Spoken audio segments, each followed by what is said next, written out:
What's up guys, I'm Educator, and welcome back to another Subnautica Zero update video. So in this video, I'm going to take a little bit more of a calm approach. I'm going to try my best not to basically speed run this video and just talk really fast. But yeah, let's see how this goes. So really quickly off the bat, they did add a new loading screen, but for some reason, whenever I click it, it doesn't seem to want to work for me. It's still this old loading screen right here, but I saw a video from someone else that I'll just put right here for you guys.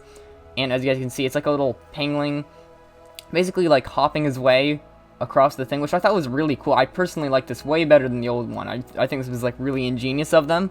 And so one thing I do want to talk about in this video as well is apparently they are upping the price for both, I think, Subnautica and Subnautica Below Zero. I know for a fact they're doing it for Subnautica Below Zero, but I think they're also doing it for Subnautica as well. They're bidding both of them up to $30, where currently it is $20. So if you guys want to go get it now, they're going to change the prices, I believe, on January 5th. So if you guys want to go ahead and buy it while it's still cheap, I would definitely do that, especially as, like, I don't know, a Christmas present for someone. Yeah, I mean, obviously it depends if your friends like early access games or not, but yeah, definitely try to buy this before January 5th, because they will up the price by like $10. Alright guys, and so over here in the Crystal Castle cache, they've actually updated it quite a bit. So if you guys remember, the old one was basically just a duplication of the Warp Gate base back towards the old intro. They basically just duplicated it over here as a placeholder, and they have definitely changed it. So off the bat, it looks like up here, it still looks like a giant pillar structure, but there's a different kind of, what should I say, pattern, I guess? Before it was like, I believe, just like a little square up here, and then like a little, I don't know, like a little tiny green glowing square in the middle, I guess. I can show you guys the old one in the intro here in a second, but let's go ahead and take a look at this. And we got our spider boy over here climbing up the roofs. Oh gosh, that is buggy.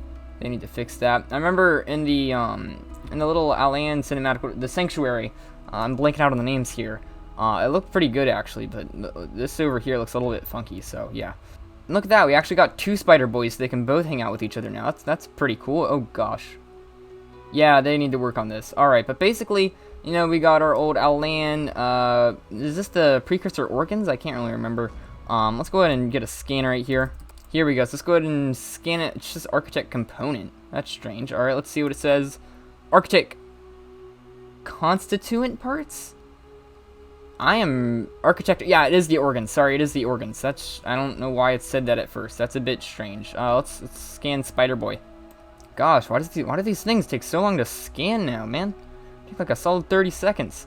Got this little groove back here. I guess you want to hide back here. I don't know what that's for.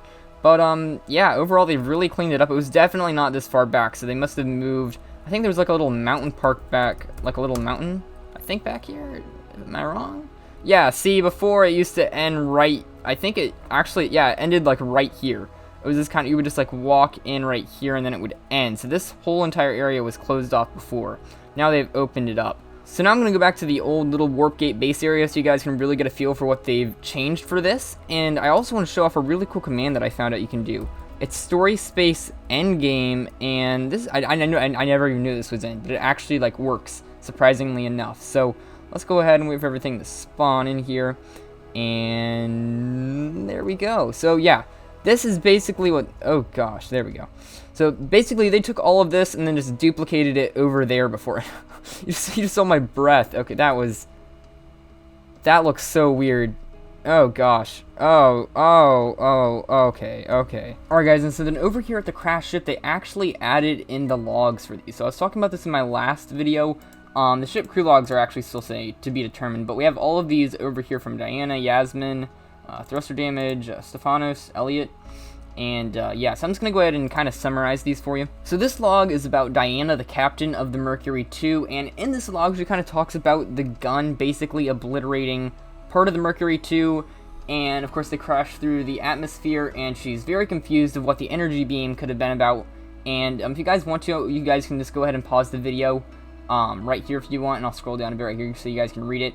Obviously, it would be a way better experience to read these in-game because all of this would take me quite a while to read out, but this is definitely some very interesting stuff. So this next log by Diana is when the Mercury 2 has already crashed, and it seems like they might be staying in the Glacial Bay, I really don't know, or somewhere over in that glacial area, because it talks about some ice worms throughout this little dialogue right here. And in this, some of the crew is actually experiencing some effects of the Kara, and she is unfortunately having to leave them. She left them enough supplies for apparently 2 weeks, or med kits at least for 2 weeks, to help them, you know, get through it. But after that, she told them she would come back, but she doesn't think that after 2 weeks she's going to be able to land on this planet twice. So unfortunately, she's sad and she's going to have to leave them. And so the last log by Diana is basically when her and the whole crew is basically exploring some of the parts of 4546b, and she talks about the wonders of it and the biodiversity of all the creatures.